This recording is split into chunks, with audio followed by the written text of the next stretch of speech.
आप देख रहे हैं इंडिया न्यूज इन खबर और मैं हूं विष्णु शर्मा। चुनावी विश्लेषण करूंगा गंगापुर सीट का, जो सवाई माधोपुर जिले में पड़ती है। 4 सीटें हैं सवाई माधोपुर जिले की, और जो टोंक सवाई माधोपुर लोकसभा सीट है उसमें ये आती है, जहां से बीजेपी ही सांसद है। और अभी गंगापुर सीट से मान सिंह गुर्जर बीजेपी के ही विधायक हैं। पिछली बार उन्होंने कांग्रेस के रामकेश मीणा को बड़े मतों के अंतर से हराया था, करीब 28,000 वोटों से। मैं आपको बता दूं कि सीट की सबसे खास बात यह है कि यहाँ एससी और एसटी वोटर अच्छे हैं, तो ऐसे में बीएसपी की पकड़ मजबूत है। 2008 में बीएसपी का ही उम्मीदवार जीता था, तब ये मान सिंह हार गए थे अच्छे खासे वोटों से।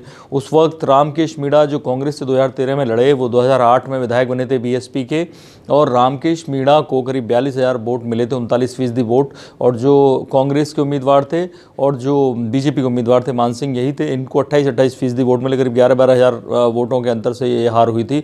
ऐसे में 2013 में रामकेश मीणा चले गए कांग्रेस में, और यहीं से उलटफेर बीएसपी के लिए हो गया कि बीएसपी का कैंडिडेट जो इस्माइल नाम से खड़े हुए थे वो जीत नहीं पाए। हालांकि उन्होंने वोट अच्छे लिए, 23,000 से ऊपर वोट लिए, या 17% वोट करीब।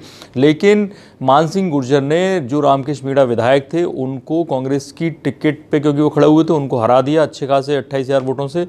अब मुकाबला फिर से त्रिकोणीय है। बीएसपी का उम्मीदवार, क्योंकि हमेशा उनके पास अच्छे वोटर्स रहते हैं, जो एससी एसटी हैं, 21% एससी हैं और 16% एसटी हैं। और मान सिंह गुर्जर पर बीजेपी ने एक बार फिर से भरोसा जताया है। महारानी दिया सिंह उनके लिए रोड शो कर चुकी हैं, और वसुंधरा राजे भी चुनावी सभा कर चुकी हैं।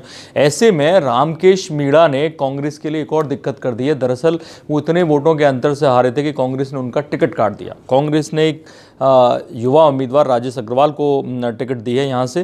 राजेश अग्रवाल के पिता पहले यहाँ से विधायक रह चुके हैं। ऐसे में रामकेश मीणा को बीएसपी ने भी टिकट नहीं दिया, तो रामकेश मीणा उतर गए निर्दलीय मैदान में। ऐसे में बीएसपी के वोटर, क्योंकि अच्छा खासा वोट बैंक है, वो होंगे। रामकेश मीणा अलग एससी एसटी के वोट काटेंगे। बीजेपी के लिए भी मुश्किल हो सकती है, क्योंकि जो वहाँ पे जाति आधारित बहुत वोट होता है, और क्योंकि सामान्य सीट है, एससी एसटी के उम्मीदवार अगर खड़े हो जाते हैं तो ऐसे में जो जाति के उनके वोट हैं उनको मिलने के चांसेस रहते हैं पार्टी के बजाय। तो मान सिंह गुर्जर के लिए इस बार मुश्किल हो सकती है, क्योंकि एक तो बीएसपी का जो कैंडिडेट होगा वो वोट काटेगा, आप पार्टी अलग से मैदान में, और तीसरा उम्मीदवार जो है वो इनका होगा, जो रामकेश मीणा निर्दलीय बगावत करके कांग्रेस से खड़े हो गए। तो कांग्रेस के लिए भी मुश्किल हो सकती है। रामकेश मीणा कहीं ना कहीं बीएसपी के वोट बैंक पे भी और कांग्रेस के वोट बैंक पे भी, तो कि दोनों से, एक के विधायक रह चुके हैं, दूसरे से चुनाव लड़ चुके हैं, दोनों पे असर रखते हैं। तो क्या होगा इस सीट का हाल, वो आपको पता चलेगा जब चुनावी नतीजे आएंगे। लेकिन अगर इस तरह की और बाकी जो विधानसभा सीट हैं उनके चुनावी विश्लेषण देखना चाहें, जानना चाहें उनके बारे में जमीनी सच्चाई, तो देखते रहिए इंडिया न्यूज़। सब्सक्राइब करें इन खबर। थैंक यू, नमस्कार।